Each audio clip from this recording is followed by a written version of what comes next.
আমরা যখন মসজিদে যাই নামাজ পড়তে, যখন ফরজ নামাজের সালাত নামাজ শুরু হয়, তখন আমরা যখন দাঁড়াই কাতারে, তখন হুজুরেরা কি বলে? বলে যে আপনারা কাঁধের সাথে কাঁধ মিলিয়ে দাঁড়ান, যেন দুইজনের মাঝে ফাঁকা জায়গা না থাকে। কারণ কি? ওই ফাঁকা জায়গার মধ্যে শয়তান এসে আপনাদেরকে পরিচালনা করবে, আপনাদের মনোযোগ নষ্ট করে দেবে। আসলে কি ভাই, শয়তান কি ওই ফাঁকা জায়গার মধ্যেই থাকতে পারে? আর কোথাও থাকতে পারে না? হ্যাঁ।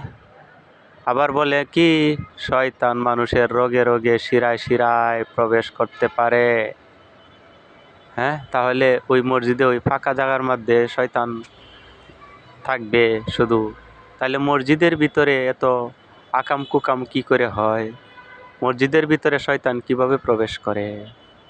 আসলে কি শয়তান মসজিদের মধ্যে শুধু, না বাহিরে শুধু, না মানুষের কল্পের ভিতর, না মানুষের মনে চিন্তাধারায়? কোথায় থাকে শয়তান?